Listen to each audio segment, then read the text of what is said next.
Hi, இன்றைக்கி ஒரு evening routine பார்க்கலாம். சாயங்காலம் சரி வேறு எதுவும் சாப்பிட்றதுக்கு இல்லையா, சரி கொஞ்சமாக சவ்வரிசி இருந்துச்சு.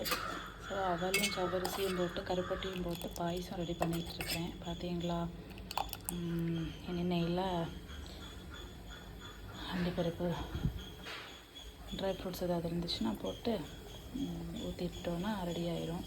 அப்புறம் உங்களோட ரொட்டீன் எப்படி போகுதுன்னு சொல்லுங்கள். அப்புறம் கொஞ்சம் ஆர்டர் இருந்துச்சு, கொரியர் பண்ண வேண்டியது. ஸோ அதை ரெடி பண்ணலான்ட்டு கடாயில் வச்சுருக்கிறேன். கடாயில் இது வைக்கல, கடாய் வச்சுருக்கிறேன். எந்த ஈரப்பதவுமே இருக்கக்கூடாது. ஸோ இப்போ நான் ஃபஸ்ட்டு உங்களுக்கு என்ன காமிக்கிறேன் அப்படின்னா, ஏலக்காய் பண்ணுறதுக்கான ஒரு டிப் சொல்கிறேன். ஸோ வீடியோ ஸ்கிப் பண்ணாமல் ஃபுல்லாக பாருங்கள். ஏலக்காய் ஓகேவா, இது எவ்வளோ ரூபா அப்படின்னு கேட்டிங்கன்னா 50 ரூபா. பெருசாக இருக்குது. ஓகே பாருங்கள், ஓகேவா, நல்லா பெருசாகவே இருக்குது ஏலக்காய். ஒரு சில டைம் நம்ம வாங்குறது ரொம்ப குட்டியாக இருக்கும், அது இது பரவாயில்ல, பெருசாக இருக்குது, நல்ல வாசனையாகவும் இருக்குது, எல்லாமே பெருசாக இருக்குது.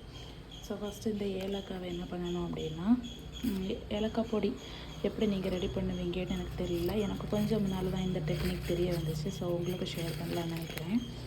ஸோ நல்ல ஈரப்பதம் போனதுக்கப்புறம் இந்த ஏலக்காவை எடுத்து இதில் தட்டணும். இதில் ஈரப்பதம் இருக்குது, நான் காமிக்கிறேன், வெயிட் பண்ணுங்கள். சரி, இதை ரெடி பண்ணிகிட்ருக்குறோம். இன்னும் இதில் வந்து அண்டிப்பருப்பு காய்ச்சி போடணும். ஏலக்காய் ரெடி பண்ணுறது உங்களுக்கு நெக்ஸ்ட் வீடியோவாக வரும், சரியா? ஸோ அதுக்குள்ள இதை ரெடி பண்ணிடுவோம், ஓகேவா? அண்டிப்பருப்பை வந்து வறுத்து ஊற்றியாச்சு. ஸோ பாயசம் ரெடி ஆகிடுச்சு.